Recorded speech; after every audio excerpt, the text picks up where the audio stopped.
Nem 10, nem 40, nem 70. Hoje nós vamos descobrir 92 segredos, easter eggs, referências e muitos outros detalhes incríveis sobre o Doutor Estranho no Multiverso da Loucura. Você duvida? Vem comigo!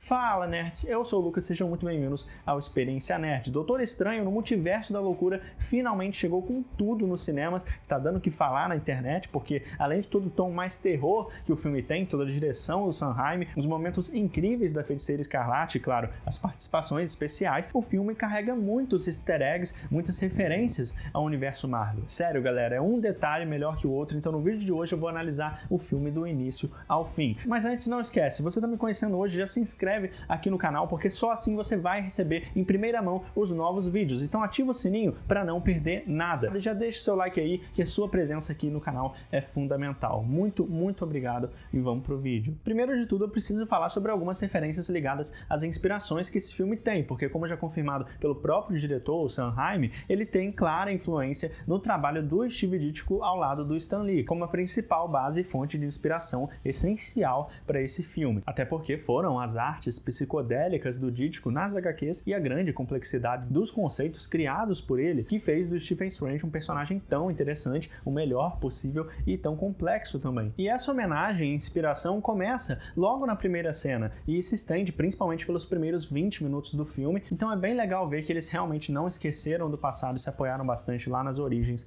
do personagem. Então vamos agora traçar uma linha cronológica indo ponto a ponto do filme. Vamos lá? No início vemos o Doutor Estranho defensor protegendo a nova personagem, a América Chaves, de uma criatura dimensional que quer roubar os seus poderes de viajar pelo multiverso, que já é uma referência clara de fidelidade aos próprios poderes da personagem lá nos quadrinhos. E se focando nessa criatura do começo, mesmo que nunca seja dito o nome dela, parece muito ser uma versão da MCU para a entidade Kitorak, que nos quadrinhos também tem umas faixas vermelhas. Os dois tentam chegar ao livro de Vishanti, que dá ao mago que usar o livro o poder necessário para derrotar qualquer inimigo. E o Vishanti é essencialmente o oposto do Darkhold, que já tinha aparecido lá em WandaVision. Esses dois artefatos místicos que vão guiar o filme, o MacGuffin do filme, que é justamente aquele objeto motivador da trama que os personagens perseguem. E nesse filme a gente tem esses dois contrapontos aqui que a gente já vai voltar a falar mais pra frente, mas você precisa ficar até o final do vídeo para entender tudo. E quando tudo parece perdido, o Strange Defensor decide sugar os poderes da América Chaves, mesmo que isso vá matar ela no processo, com a justificativa de salvar muitas outras vidas pelo multiverso, que para quem não lembra foi o que aconteceu lá em Vingadores Guerra Infinita também, quando o Stephen Strange, que a gente conhece do universo principal, diz pro Homem de Ferro que vai fazer de tudo para parar o Thanos, nem que custe a própria vida do Tony Stark e dos outros heróis ali. E não para por aí, porque o próximo diálogo é praticamente idêntico ao que o Doutor Estranho tem lá em Homem-Aranha Sem Volta para Casa, quando ele diz que no grande cálculo do multiverso o sacrifício dos vilões do Homem-Aranha, e nesse caso da América Chaves, vale mais que a vida deles. E vale lembrar que essa versão do Doutor Estranho Defensor tem um visual retirado das HQs, quando o Strange ele atuou junto dos Vingadores e começou a vestir um traje vermelho e preto, que depois continuou sendo aproveitado quando ele voltou a lutar junto com um grupo defensores. E dá pra ver muito bem que esse visual serviu de base sim para essa variante no começo do filme. Depois dessa perseguição, a América Chaves consegue por pouco se salvar e abrir um portal para outro mundo. E é nesse momento que a gente vê o Stephen Strange do universo principal acordando assustado, porque até nesse momento ele achava que estava apenas sonhando. O Stephen logo olha para o relógio do lado da cama, que foi um presente da Christine Palmer, que vai se casar com outra pessoa nesse mesmo dia, e ele decide que ele vai comparecer. Mas é interessante de notar que o relógio ele tá todo quebrado, certo? E isso pode gerar um espelho narrativo entre o próprio Stephen, já que ele entra em um conflito nesse filme sobre a sua própria felicidade. Será que ele realmente é feliz? E isso é tão bem feito que lá pro final do filme, quando ele finalmente entende e supera isso, ele troca o vidro do relógio por um novo, e a gente pode ver perfeitamente todo o rosto dele dessa vez. Aliás, vale destacar a direção do Sam Raimi aqui, né? Porque ao invés dele fazer um plano normal, que nem outros diretores, fariam, ele pega a visão de baixo dele consertando o relógio. É um jeito bem criativo até para ver a evolução e o crescimento do personagem do início para o fim do filme. Na cerimônia, o Stephen encontra o Dr. West, que é um personagem recorrente nos quadrinhos e apareceu também lá no primeiro filme rivalizando com o Stephen no trabalho. E é aqui também que temos a primeira menção aos eventos de Vingadores Guerra Infinita e Vingadores Ultimato, com um breve diálogo entre o Doutor Estranho e o Dr. West sobre justamente quais que eram as decisões que os heróis tinham naquele momento. E outro detalhe importante é que aqui também já estabelecem bem esse conflito do Stephen ser feliz com a Christine Palmer, já que até onde a gente sabe nenhuma variante dele conseguiu realmente ficar com ela, se deparando com essa pergunta da Christine se ele está feliz, se ele é feliz. Como eu disse antes, e segura aí que a gente vai voltar nisso lá no final do vídeo, você vai entender melhor mais dessa evolução desse lado do Stephen. Porque depois da cerimônia, perto do local, temos então a aparição do Gargantos contra a América Chaves. Mas antes de a gente focar nessa luta em si, o que pouca gente percebeu é justamente o tom de heroísmo que tem nessa cena, quando o Stephen simplesmente sai voando dali com o manto da levitação, e que lembra demais a época do diretor Sanheim na trilogia do Homem-Aranha do Tobey Maguire. Pelo menos para mim foi impossível não lembrar daquela sensação, daquele tom que ele dava para aqueles filmes. E assim como a outra criatura dimensional, esse ser invisível chamado Gargantos foi inspirado no Shuma-Gorath das HQs, que também tem um olho gigante no centro do corpo e vários tentáculos, e essa mudança teve que acontecer porque a Marvel ela não tem mais o direito que ela tinha antes de usar o nome Shuma-Gorath. Mas o Gargantos ele acaba servindo para o mesmo papel. Aqui ele tenta capturar a América Chaves, mas o Stephen Strange vai ajudar a garota, inclusive fazendo vários feitiços contra o Gargantos, e inclusive um dos feitiços que ele faz aqui é um machado místico, que seria então uma referência ao machado de Angarumus que ele já usou nas HQs. E se vocês achavam que as referências ao Homem-Aranha do Sanheim parariam, a gente tem nada mais, nada menos do que uma cena bem parecida com a cena de luta contra o Dr. Octopus depois dele assaltar o banco. Primeiro, quando a América Chaves fica presa no parapeito do prédio, assim como aconteceu com a Tia May, quando as pessoas dentro do prédio se assustam com o Gargantos, como aconteceu com o Octopus, e claro, quando o Strange e o Wong são presos por aqueles tentáculos do Gargantos. Será que esse foi mais um dos motivos para eles escolherem colocar o Gargantos, uma versão do Shuma-Gorath dos quadrinhos,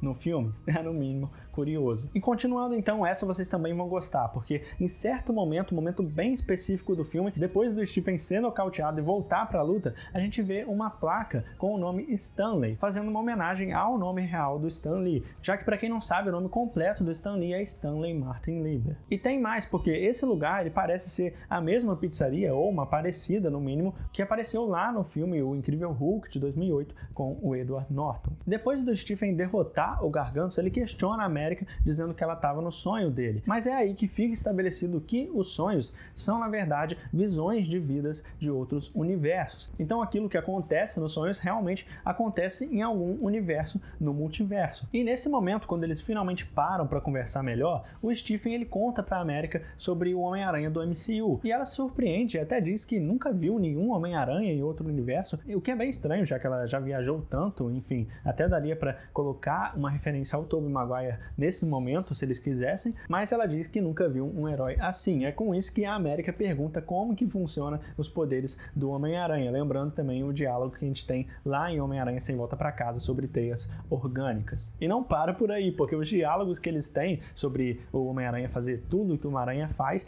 é uma referência clara à clássica música que consagrou o Homem-Aranha na série animada dos anos 60. E vale lembrar que originalmente, já que o Homem-Aranha Sem Volta para Casa estrearia depois de Doutor Estranho no Multiverso da Loucura, a América Chaves faria uma aparição por lá e seria ela que provavelmente abriria um portal que traria o Tobey e o Andrew de volta. Então, a América Chaves consegue convencer o Stephen Strange e o Wong de que ela realmente está falando a verdade, ela tem poderes de viajar pelo multiverso, quando ela mostra o corpo morto do Strange Defensor. E já que se trata de feitiçaria, o Stephen Strange decide pedir ajuda para a Wanda Maximoff, mas o que ele não contava é que a própria Wanda que mandou aquelas criaturas atrás da garota para usar os poderes dela. Assim, ela viajaria pelo multiverso, roubaria o corpo de uma variante e seria finalmente feliz com seus filhos que ela perdeu lá em WandaVision, que inclusive é fundamental para assistir antes desse filme para entender perfeitamente tudo o que está acontecendo ali. E inclusive eu não posso deixar de falar sobre esse breve momento que a gente tem na introdução da Wanda no filme, que é quando eles tocam a música tema lá de WandaVision, além dos visuais que o Billy e o Tommy têm, que lembram também novamente as cores dos uniformes uniformes deles lá nos quadrinhos. E mais um detalhe muito interessante é que quando a Wanda revela a verdadeira aparência daquele lugar, é bem parecido com a barreira que ela fazia lá em Westview, que inclusive eles deram o nome de Hex, que é uma referência à forma que o Stan Lee e o Jack Kirby usavam para denominar os poderes da Feiticeira Escarlate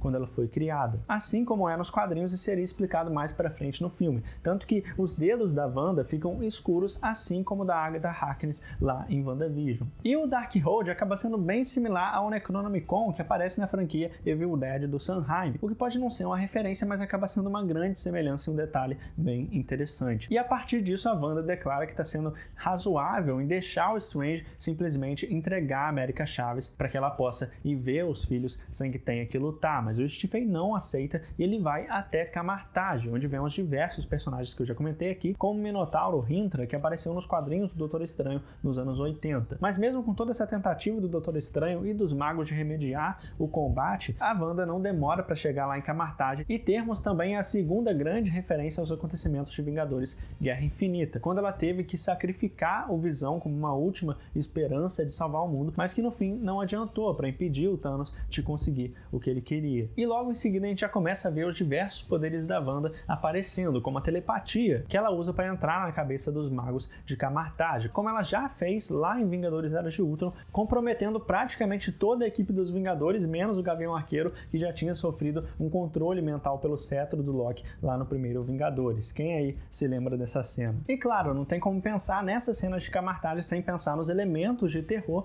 que o Sanheim colocou ali. E para quem já conhece o diretor sabe que ele ficou conhecido por esse gênero de terror e popularizou ainda mais os conceitos que a gente vê em diversos filmes. E todo esse trecho com as portas batendo sozinho, a constante ameaça para os personagens e como a câmera se comporta também vem muito do estilo de direção do Sanheim. Um dos magos de Camartage que ajuda a defender a América Chaves é o Mestre Hammer, que nas HQs é mestre do Wong, mas no filme tem um papel bem pequeno e parece ser morto também pela Wanda, mas o Hammer já tinha aparecido no filme anterior, quando ele foi confundido com o ancião procurado pelo Stephen Strange, que na verdade era outra pessoa, né? Aquela versão interpretada pela Tilda Swinton. Apesar de todo o estrago da Feiticeira Escarlate lá em Camartage, o Stephen e a América conseguem fugir por um portal, e é nesse momento que a gente vê a famosa entidade cósmica da Marvel, o Tribunal Vivo, que já tinha aparecido como um easter egg lá na série do Loki, bem parecido com os quadrinhos, parece um sonho mesmo ver o Tribunal Vivo no cinema, mesmo que foi por alguns segundos ali, mas faz total sentido ele aparecer ali, porque ele tem como único objetivo proteger o multiverso justamente desses desequilíbrios, e não teria hora melhor para ele aparecer no MCU, já que os heróis interferiram na estabilidade do espaço-tempo. E vale lembrar que o Tribunal Vivo também foi referenciado lá no primeiro filme do Doutor Estranho pela arma do Mordo, que se chama justamente Bastão do Tribunal Vivo. Em um frame muito rápido a gente consegue ver uma referência escrita na placa de um táxi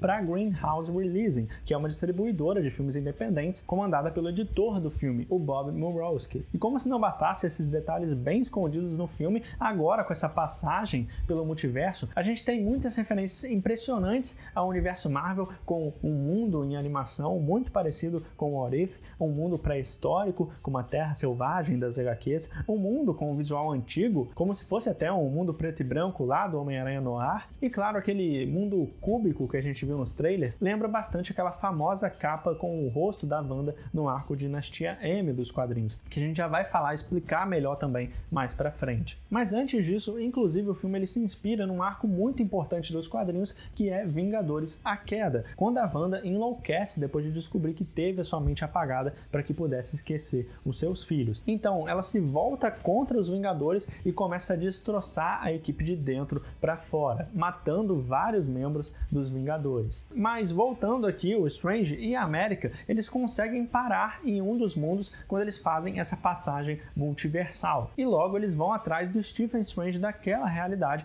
para pedir ajuda. Mas antes eles são parados por um vendedor de pizza que é nada mais nada menos que o Bruce Campbell, que, como eu já expliquei aqui no canal, é um amigo pessoal e colaborador do Sanheim de longa data, tanto que ele fez participações especiais em todos os filmes da trilogia do Homem-Aranha. E ele foi muito especulado no papel do vilão Mistério no quarto filme do Tobey, que acabou sendo cancelado pela Sony, quando divulgaram os storyboards do filme. E o próprio Sanheim confirmou que essa ideia era real recentemente. E aqui em Doutor Estranho, depois do Bruce Campbell brigar com a América Chaves, o Stephen coloca nele um feitiço dele ficar se batendo durante dias dias. E essa cena lembra muito Evil Dead, porque o personagem do Bruce Campbell, o Ash Williams, precisa lidar com a sua mão que foi possuída por um demônio. Stephen e América coincidentemente passam por uma rua das memórias e a gente descobre sobre o passado da América Chaves. Mas apesar disso ser uma conveniência do roteiro, a gente consegue então ver através disso a infância da América Chaves com as suas duas mães, como acontece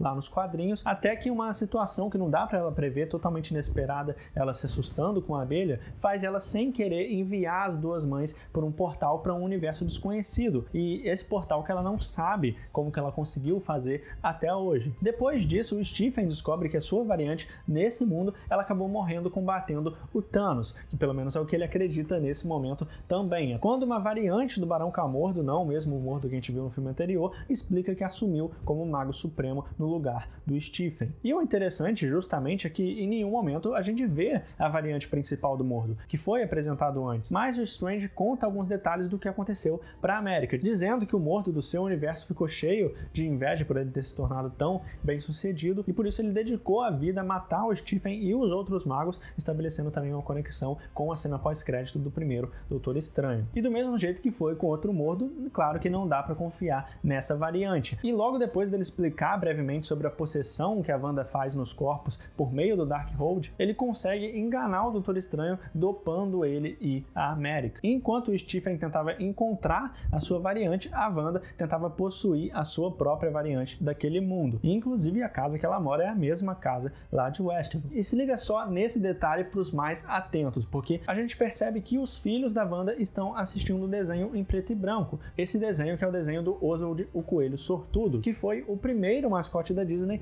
antes mesmo da criação do Mickey Mouse. E o mais louco de tudo é que a cabeça do personagem na tela, nesse momento, explode, referenciando o que estaria por vir com os Illuminati. E logo depois ainda temos uma referência também à Branca de Neve, que foi a primeira animação da Disney, e também passa na TV da sala. E o mais curioso é que, dando um salto temporal aqui, estabelece outro bom contraponto, do mesmo jeito que o relógio do Stephen quebrado e depois consertado, aqui a gente vê esse easter egg da Branca de Neve e depois os filhos da Wanda vão chamar ela de bruxa no final. Então, eles chamam ela assim justamente porque viram a Rainha Má na Branca de Neve. Quando a Feiticeira Escarlate ela finalmente consegue possuir a Wanda, ela olha imediatamente para a câmera, assim como ela fez lá em WandaVision como inspiração em Modern Family e em The Office. E tudo parece estar indo conforme o desejo da Wanda, até que a possessão é interrompida pelo Wong e por aquela feiticeira, Sarah, que acaba destruindo o Darkhold. Mas depois da Wanda ameaçar matar o Rintra e outros magos, o Wong acaba revelando que aquele Darkhold é uma cópia, e os feitiços na verdade estão esculpidos no castelo do Monte Ungador, que é um lugar bem conhecido dos quadrinhos, que originalmente era o local de nascimento da Feiticeira Escarlate e do seu irmão, o Mercúrio, mas depois de vários retcons das HQs que fizeram a origem dos irmãos mudar, descobrimos que na verdade eles foram levados até o Ungador pelo vilão auto-evolucionário. Enquanto isso, ficamos intercalando para a apreensão do Stephen Strange e da América Chaves pelo Mestre Mordo, que é quando o Stephen percebe que existe uma variante da Christine Palmer naquele mundo, mas ao invés dela ser enfermeira, ela trabalha na Fundação Baxter, que para quem já conhece as HQs sabe que o edifício se trata da base de operações do Quarteto Fantástico. Aqui, a sede parece ter sido fundada pelo próprio Reed Richards para se tornar um centro de pesquisa e tecnologia. E a Christine Palmer, até respondendo a pergunta do Stephen Strange, ela é responsável por catalogar os universos também. Então ela revela que eles estão na Terra 838, que não existe nos quadrinhos, enquanto o Stephen está na Terra 616, que é a cronologia principal da Marvel nos quadrinhos. Curiosamente, essa nomenclatura já apareceu lá no começo de Vingadores Ultimato, quando a gente vê a Wanda e o Scott Lang em um depósito que contém o número 616. E além disso, a gente também não pode esquecer que a Terra 616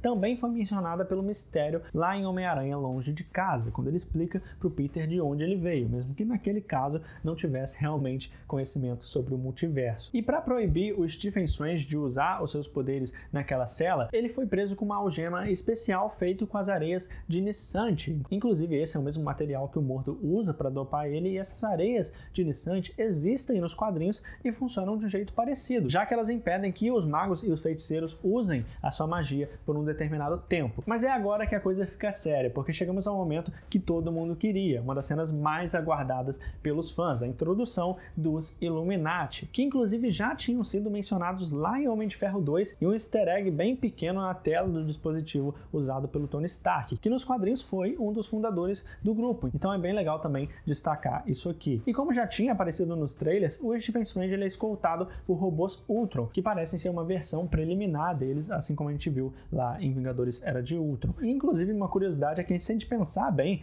essa base dos Illuminati é o pior lugar para eles tentarem convencer a Wanda de desistir do que ela quer, porque esse ambiente faz ela lembrar o tempo todo de tudo que ela mais odeia desde o começo, e faz com certeza ela lembrar da morte do irmão também. Ainda mais que esses robôs estão andando livremente por todos os lugares, e quando eles vão atacar ela, dá para perceber que ela simplesmente esmaga a cabeça deles com toda a raiva. Essa invasão da Wanda na sede dos Illuminati a gente já vai comentar mais pra frente, mas é importante destacar também essa referência clara à linhagem das Feiticeiras Escarlate, e que foi mencionada pela Agatha Harkness lá em WandaVision. E agora isso volta aqui justamente lá no Monte de Mungador, o que pode fazer a gente lembrar da mãe real da Wanda, a Natalia Maximoff, e também, claro, da presença do Kiton no filme, o ser responsável pela magia do caos, o criador do Darkhold, nem que seja por uma citação rápida, mas importante, e as criaturas do lugar que se revelam como servos da Feiticeira Escarlate. E partindo agora para essa versão dos Illuminati, ela foi formada pelo Doutor Estranho desse mundo, e o grupo é formado pelos maiores heróis da Terra 831. Primeiro, a gente tem a aparição da Capitã Carter, da Hayley Atwell, que apareceu lá em What If e surge aqui com a música tema lá de Capitão América, o Primeiro Vingador. Em segundo, a gente tem o Raio Negro do Anson Mount, o mesmo ator lá da série dos Inumanos, e que agora aparece com um uniforme praticamente idêntico aos quadrinhos. E a terceira a ser apresentada é a Capitã Marvel da Maria Rambeau, que no universo principal é a melhor amiga da Carol Danvers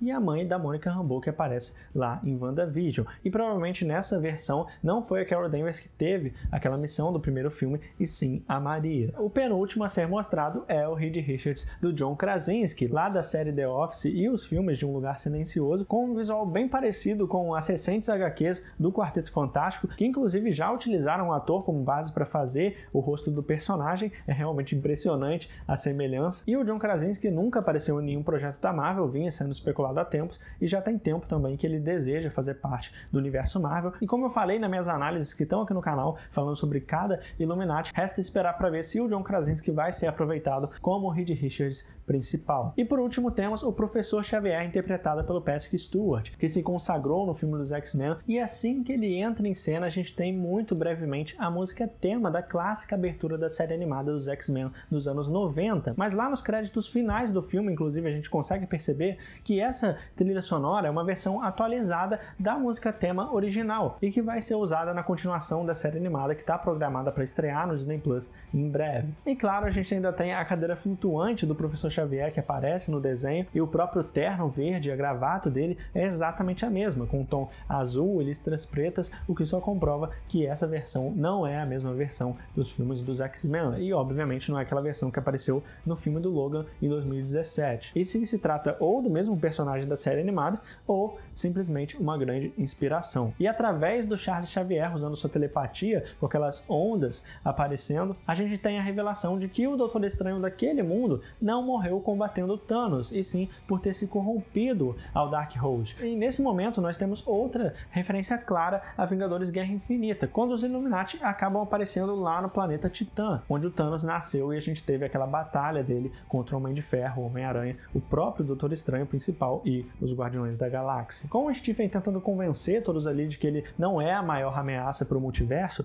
o Charles Xavier dá uma chance para ele, falando uma frase bem bonita: não é porque alguém tropeça e se perde no caminho que isso significa que se perdeu para sempre. E foi exatamente essa mesma frase que apareceu lá em X-Men Dias de um Futuro Esquecido, o segundo filme da segunda franquia da Fox. E naquele filme, o Professor X diz isso quando ele encontra com a sua versão mais jovem, interpretada pelo James McAvoy. E ao mesmo tempo que a gente tem esse julgamento do Stephen pelos Illuminati, a Feiticeira Escarlate, que conseguiu possuir o corpo da Wanda daquele universo, ataca a Fundação Baxter. E vale mencionar também que, mesmo que não seja necessariamente uma referência, o visual dela nessa cena chega a lembrar bastante do visual de Carrie a Estranha. E logo os Illuminati chegam ali para tentar conter a Wanda, com o Senhor Fantástico revelando para a Wanda que entende ela porque ele também tem filhos, mas é aí que a Wanda não abre mão e diz que apenas a mãe vai sobrar para cuidar deles. E esse diálogo, que é bem intenso, já revela também que o Reed Richards dessa realidade, tem filhos, provavelmente com a Sue Storm, a Mulher Invisível, o que seria uma referência a ela e as crianças Franklin e Valeria Richards, que são os filhos do casal nos quadrinhos. O Franklin, inclusive, ele tem poderes de alteração da realidade, enquanto a Valéria é uma humana sem poderes, mas com um intelecto genial parecido com o pai. Toda essa tentativa dos Illuminati acaba sendo muito em vão, já que a Feiticeira Escarlate vai matando um por um, começando pelo Raio Negro, quando ela manipula a realidade para ele não ter mais boca e, consequentemente, não poder falar nada, já que as palavras dele podem destruir tudo ao redor. E é exatamente o que acontece com ele mesmo, porque a cabeça dele simplesmente explode. Ele morre na hora de um jeito brutal, assim como aquele desenho do Coelho Oswald já tinha anunciado pra gente e a gente nem sabia. E esse visual do Raio Negro parece ser também uma referência ao momento do Neo lá em Matrix. E o Reed Richards é o próximo a ser despedaçado pela Feiticeira Escarlate. Inclusive, eu achei bem ruim a reação da Capitã Carter e da Capitã Marvel, não sei vocês, mas enfim, quando a Capitã Marvel arremessa o seu escudo na Wanda, a Wanda joga ele pra longe e ele prende na parede praticamente de uma forma idêntica àquela que a gente viu lá em Falcão e o Soldado Invernal. E quando a Capitã Carter não desiste de lutar contra a Wanda, ela diz: "Eu posso fazer isso o dia todo", uma clara referência à icônica frase do Steve Rogers lá em Capitão América, o Primeiro Vingador, e em Guerra Civil e em Vingadores Ultimato. E a morte da Capitã Carter acaba sendo bem parecida também com a morte do Capitão América zumbi lá na série animada What If, quando o Bucky joga o escudo de volta e parte o personagem ao meio. E por fim, por incrível que pareça, eu acho que a morte da Capitã Carter também acaba lembrando um pouco da origem da Wanda Maximoff, que inclusive a gente já vai ver mais pra frente ela em meio aos escombros. Mas antes, quando a Feiticeira Escarlate acaba com todos ali, ela vai até a América Chaves, que demonstra uma grande força quando ela dá um soco e se liberta daquela cela. E o soco dela, assim como o portal lá no começo do filme, o outro também que levou ela para esse mundo, traz um formato de estrela, e o próprio vidro também fica com esse formato. Se liga só que loucura, aposto que você não viu isso quando viu o filme, né? Mas vamos agora para um dos momentos mais impactantes também, que é justamente quando o Professor Xavier aparece para dar um ponto final na situação, entrando na mente da Wanda para tentar libertar a sua variante. E é aí que a gente entra em um ambiente todo branco, com uma porta e alguns escombros, que são exatamente aqueles escombros de Sokovia que mataram a família de Wanda e Pietro, e prendeu eles perto do míssil das indústrias Stark, que poderia matar eles a qualquer momento, como eles contam lá em Vingadores Era de Ultron, e depois a gente vê essa cena completa lá em WandaVision. E naquela TV, ali do lado dos destroços, ao invés de exibir uma das sitcoms que a Wanda assistia e era fã quando criança, aparece o casamento dela, com o Visão lá no início de WandaVision. E nesse exato momento a gente consegue ouvir ao mesmo tempo o barulho daquele ataque aéreo que teve em Sokovia. E a partir disso, a variante da Wanda some e a Feiticeira Escarlate surge por trás, matando o Professor Xavier. Ao mesmo tempo, o Doutor Estranho se reencontra com a América Chaves e, pela Christine Palmer, eles vão até o livro de Vishanti. Mas assim que eles conseguem chegar lá, a Wanda aparece e destrói o livro, mandando a América Chaves de volta para o universo principal, enquanto o Strange e a Palmer são levados para o universo em colapso, bem parecido com aquele que a gente vê em What If. E nas ruas da cidade, um carro que passa por eles é exatamente o carro Delta 88, que costuma aparecer nas produções do Sanheim desde Evil Dead e também foi usado como clássico carro do tio Ben lá no primeiro Homem-Aranha. O Stephen e a Christine buscam ajuda no Sanctum Sanctorum desse universo, e é aí que temos a aparição do Doutor Estranho Sinistro, que pede para o Doutor Estranho principal provar que não é um impostor, e é aí que ele conta sobre a história da sua irmã, a Donna Strange, que morreu afogada muito jovem. Inclusive, como curiosidade extra também, a Donna estava presente no roteiro original do primeiro Doutor Estranho, e as informações que a gente tem é que ela ia ser interpretada pela atriz Lulu Wilson. O Doutor Estranho Sinistro aqui não parece ser o mesmo Doutor Estranho Sinistro lá de What If, mesmo com a semelhança, já que ele também é uma versão maligna do Stephen que foi corrompido por roubar magia de outras variantes de si mesmo, mas ele não parece ter vivido tudo aquilo que aconteceu com o Vigia e com aquele Ultron com as joias do infinito lá no final de What If. Essa corrupção do Doutor Estranho Sinistro se manifesta na forma de um terceiro olho aberto em sua testa, e o interessante é que nas HQs, sempre que o Stephen usava o olho de Agamotto, ele ficava com um terceiro olho em sua testa também, e com esse olho ele conseguia enxergar feitiços e maldições ocultas. E aqui também a gente tem mais uma ligação com o primeiro filme, já que a anciã diz ao Strange em seu treinamento abrir os seus olhos tocando na testa dele antes de enviá-lo numa viagem dimensional. E quando os dois Stephen não entram em um acordo, já que o Doutor Estranho se nega a entregar a Christine para esse estranho sinistro, que também perdeu a sua versão dela, eles começam uma luta utilizando notas musicais, o que foi bem criativo, e para os mais atentos vão perceber que se trata da Quinta Sinfonia de Beethoven e Fuga em Ré menor de Bach. Então, depois dessa luta e depois do Estranho Sinistro morrer de forma brutal, empalado na grade, o Doutor Estranho tenta, como último recurso, usar o Darkhold para conseguir possuir o Estranho Defensor que está lá na Terra. Inclusive, um momento bem legal que aproveita o posto de mestre das artes místicas que ele tem, possuindo um corpo que já morreu. E também, claro, uma referência ao gênero de zumbis que a gente viu lá em What If e na série em quadrinhos Marvel Zombies. E claro, faz uma referência ao gênero de terror que o Sam Raimi tem experiência, como a gente comentou antes. E não só isso, também uma referência que eu acho que pouca gente pegou da cena clássica de Evil Dead, que já tinha sido refeita lá no primeiro Homem-Aranha de 2002. Então é uma referência dupla aqui quando o Duende Verde ele se levanta dos escombros na batalha final do filme. E além disso, outra curiosidade extra é que uma cena parecida acontece na capa dos quadrinhos Marvel Premiere featuring Doctor Strange. E as referências pro Evil Dead continuam, porque lembra que eu falei da mão dele ser possuída por um demônio? Então, agora a mão dele também faz o mesmo movimento que o Bruce Campbell faz como Ash lá em Evil Dead. É praticamente idêntico o jeito que eles fazem. E quando o Strange ele consegue controlar as almas do Darkhold, ele fica com vários braços que parecem visualmente também com aquela cena dele lá em Guerra Infinita contra o Thanos. E para tentar se defender e defender o Strange das almas do Sanctum Sanctorum, a Christine usa aquela espécie de caldeirão que apareceu lá no primeiro filme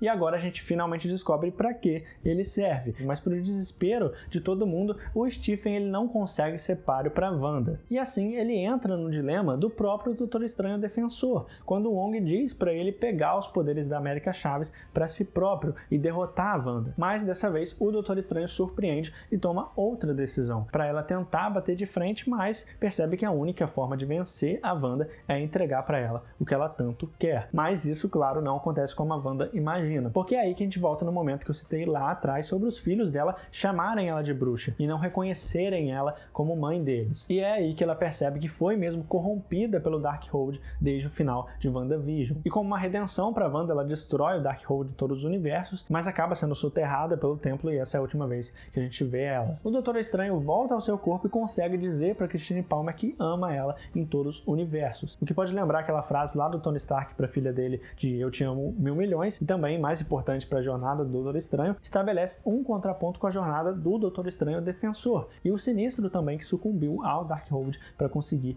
a Christine. Então o Stephen, a América e o Wong voltam a Camartage, a América se torna um aprendiz do lugar, o Stephen finalmente reconhece o Wong como o Mago Supremo, fazendo aquela saudação que a gente viu lá no começo do filme e que é um costume dos magos, e isso volta aqui no final do filme, só representando como que ele evoluiu como personagem, deixando de lado muito desse egoísmo que ele tem, e também exemplifica perfeitamente a cena que eu expliquei do relógio que antes está quebrado e agora consertou. Então, chegando na reta final, porque partindo para a cena pós-créditos, temos a aparição da feiticeira muito importante para a história do Doutor Estranho e que nunca tinha aparecido no cinema, a Clea, interpretada pela Charlize Theron. Nas HQs ela é enviada pelo Dormammu, que é o seu tio, mas ela acaba se apaixonando pelo Stephen Strange. E o conceito das incursões que ela fala ali, que é quando rupturas no multiverso fazem dois universos colidirem entre si, que é explicado também pelos Illuminati no filme, volta aqui porque foi exatamente isso que o Strange acabou fazendo com o multiverso. E a Clea avisa ele sobre isso,